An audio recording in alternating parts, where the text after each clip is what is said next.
அண்ணாமலையாருக்கு அரோகரா, உண்ணாமலை அம்மனுக்கு அரோகரா, அருட்பெருஞ்சோதி ஆண்டவருக்கு அரோகரா. இல்லாமல்ல இறையரின் துணையால்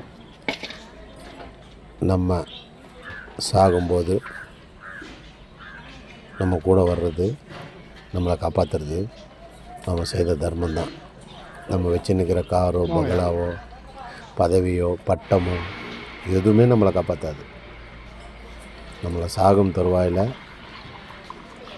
நம்மளை சொர்க்கத்துக்கு கொண்டு போகிறதும் நரகத்தில் தள்ளுறதும் நம்ம செய்கிற தர்ம கர்ம காரியங்களை பொறுத்து இருக்குது. தர்மம் செய்தோம்னா நல்லபடியாக இருப்போம். கர்மம் செய்தோம்னா அதுக்கு உண்டான தண்டனை கிடைக்கும். எண்ணம் சொல் செயல் யாவும் நல்லதானால் எல்லாம் நல்லதாகவே நடக்கும்.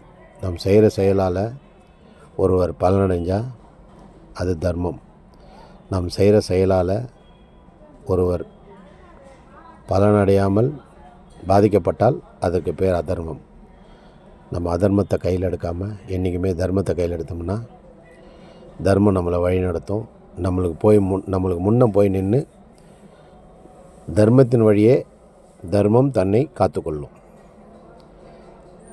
நாம் செய்ய வேண்டியதெல்லாம் நம்மளால் முடிஞ்சது பிறருக்கு உபயோகமாக நல்ல விதமாக அவங்க பலன் பெறுற மாதிரி ஒரு தர்ம காரியம். இது மூட்டு வலி தைலம் சிவனடியார்களுக்கு ரொம்ப முக்கியமானது. இது மூட்டு வலி சூப்பு. இந்த மாதிரி தர்ம காரியங்கள் செய்தீங்கன்னா உங்கள் வாழ்க்கையில் நீங்களும் உங்கள் வாழ்நாள் ஆனந்தமாக இருக்கலாம். தர்மமே தர்மத்தை பாதுகாக்கும், அரண் போல பாதுகாக்கும். அடியார்களுக்கு வயிறார சாப்பாடு போட்டு அவங்களுக்கு தேவையான வலிக்கு தேவையான மருந்து கொடுத்து அவங்களுக்கு வலிக்கு தேவையான ஆயில் கொடுத்து அவங்கள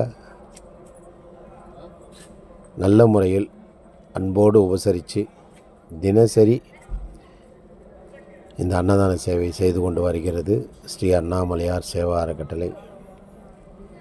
எல்லாரும் நல்லா இருக்கணுன்ற ஒரே நோக்கத்தோடு தான் இந்த சேவையை செய்கிறோம். எல்லாரும் பலன் பெறணும் என்ற ஒரே நோக்கத்தோடு தான் இந்த சேவையை செய்கிறோம். எல்லாரும் மகிழ்ச்சியாக இருக்கணும்னு மனதார வேண்டிக்கின்னு இந்த காணொலியை போடுறேன். பாருங்கள், லைக் பண்ணுங்கள், சப்ஸ்கிரைப் பண்ணுங்கள்.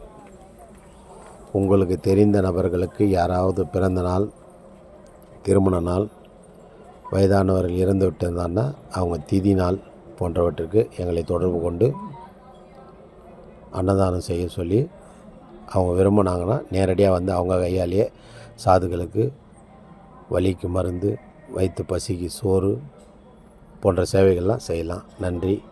வாழ்க வளமுடன்.